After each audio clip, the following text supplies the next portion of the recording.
Huling pares natin, Mary Claire and Mary May. O yan, palaban sa kanilang kababuhol, Ornido family.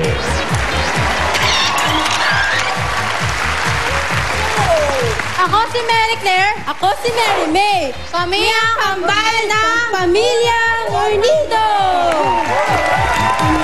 Kambal sa talas ng isip, hindi pa tatalo. Woo! Okay. Pag ako nagkaroon ng anak na kambal, Ano pangalan? Jose Wally. Para magkaiba. Baka magkaiba. Suggestion mo, susundin ko. Kaya lang, pareho-reho ugali yun. Ay. Ito ang upo sa Henyo Seat, si Mary Claire. Bakit yung pangalan nyo may 1 at saka 2 pa? Ha? The second, the first. May pinangalan ng ganun dati. Ito ang inyong partner. Si... Oy, si Nanay. Si Nanay. Tama, para mahugasan naman yung buhok mo. Ang nabunot mo ay number 2. Henry Ward. Henry Ward, na pinadala ni Mary Ruby Alinea ng San Pedro, Laguna. Congratulations, may Pinoy Henyo t-shirt ka na. At kayo naman, meron ka additional 5,000 kapag nasagot ito. Okay? Mary Claire, are you ready? Opo. 2 minutes. Go. Tao, hindi. Bagay, hindi. Hayop, hindi. Lugar, hindi. Pagkain, street food, hindi. Ang kagahan, hindi. Tanghalian, pwede. May sabaw, hindi. May sarsa, pwede. Kare-kare, hindi. May sarsa to, hindi. Prito, hindi. Henry Ward yan. Prito, hindi. May sarsa, hindi. Itlog, hindi. May sabaw, pwede. Sinigang, hindi. Nilaga, hindi. Nilaga, hindi. Nilagang baboy. Manok, manok, hindi. Hindi. Manok, tanghalian, pwede. Hapunan, pwede. Tanghalian, pwede. Prito ba to? Hindi. May sabaw talaga. May sarsa. Henry Ward. Hindi.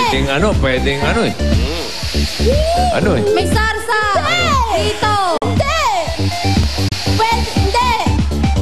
Gulay. Hindi. Gulay. Hindi. Walang sarsa, walang sabaw. Hindi. Sinigang nilaga. Hindi. Litsong manok. Hindi.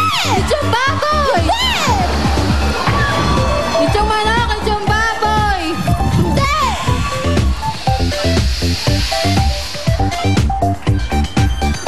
Ano? Napag-aralan niya, no? Mahirap.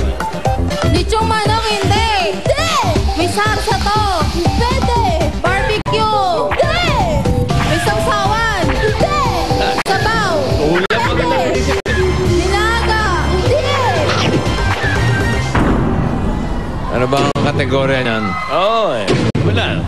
Hindi niyo muna tinanong yung ulam kung gawa sa baboy, gawa sa baka, gawa sa manok, gawa sa isda. Ayan. Dilata, pwede. Dilata. Oo. Nakuha. Oo, tuna. Okay, Henry Ward eh. Okay, thank you. At balik natin yung Maralit family, Martin and Marvin. Okay. Pero ayusin muna natin yung mga upuan ninyo. Okay. Okay? Bago tayo mag-jackpot, pahinga muna tayo. Babalik. Okay. Babalik kami. Wait. Babalik! Henyo! Babalik!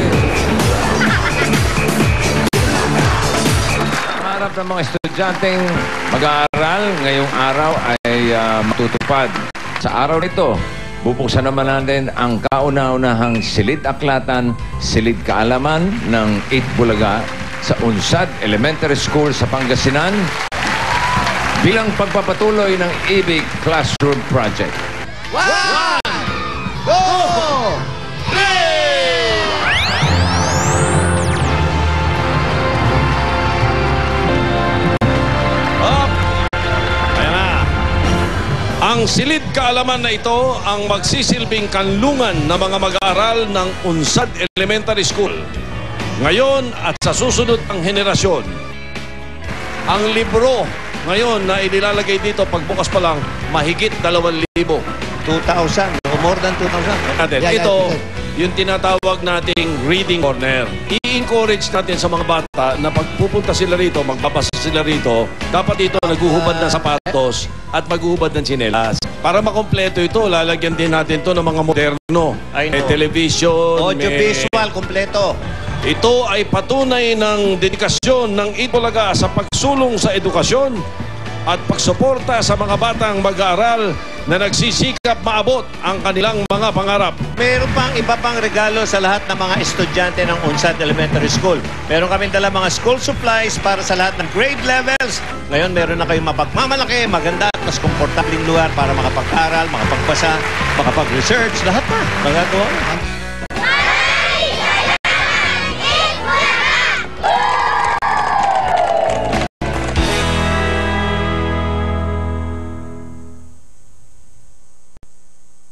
Ayaw na kitang makita kahit na kailan.